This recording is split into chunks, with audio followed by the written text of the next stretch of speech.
रामपुर के जंगल में सुंदरी कौवी अपने बेटे बंटी के साथ रहती थी। बंटी दिखने में बहुत अच्छा था। बंटी शहर में एक कंपनी में जॉब करता था। बंटी की अब शादी की उम्र हो गई थी। सुंदरी कौवी को बस अब बंटी के हाथ जल्दी पीले करने थे। अरे बंटी बेटा, ये देखो, वो पास वाली मौसी अपने बेटे की शादी के लड्डू बांटने आई थी। अब तुम कब शादी करोगे, बताओ मुझे। क्या माँ, हर वक्त शादी के बारे में ही सोचती रहती हो? तुम्हें जो ठीक लगे वो तुम कर। एक दिन सुंदरी कौवी एक बहुत सी सुंदर सी चिड़िया को देखकर बंटी कबूतर की शादी करवा देती है। चिड़िया का नाम टूनी था। टूनी बहुत ही अच्छा खाना बनाती थी। उसके हाथ में जादू था। शादी के दूसरे दिन टूनी सुबह जल्दी उठकर सबके लिए गर्मा गर्म जलेबियाँ बनाती है। सब लोग उसकी जलेबियाँ खाकर बहुत ज़्यादा तारीफ करते हैं। वाह बहू, तुम्हारे हाथ में तो सच में जादू है बेटा।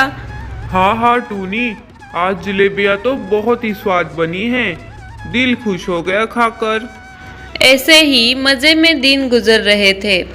टूनी रोज सुबह उठकर अपने हाथ से स्वादिष्ट पकवान बनाकर सबको खिलाती थी।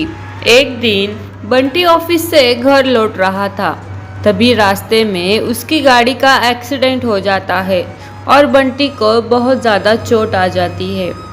जब टूनी और सुंदरी कौवी हॉस्पिटल पहुंचती है तब उन्हें पता चलता है कि बंटी अब कोमा में चला गया है। बंटी जी आंखें खोलिए ना। बंटी जी मेरी तरफ देखिए ना माँ जी, ये तो कुछ बोल ही नहीं रहे हैं।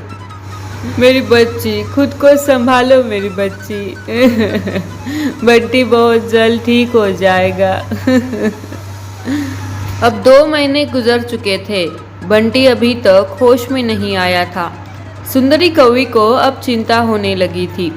जो कुछ घर में जमा पूंजी थी उनमें से 2 महीने का अस्पताल का किराया और घर का खर्चा जैसे तैसे हो रहा था। अब घर में 1 रुपया भी नहीं बचा था। तभी सुंदरी कौवी टूनी चिड़िया से बोलती है, बहू अब हम क्या करें, घर में तो 1 रुपया भी नहीं बचा है। अब हम हमारे घर का खर्चा चलाने के लिए पैसे कहाँ से लाएंगे बहू, हमें कुछ काम करना पड़ेगा। पर माँ जी, मैं तो पढ़ी लिखी भी नहीं हूँ, मुझे कौन नौकरी देगा।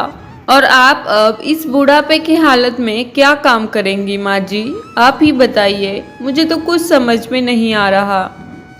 बहू तुम जलेबियाँ बहुत अच्छी बनाती हो, तुम्हारे हाथ में साक्षात अन्नपूर्णा माता है।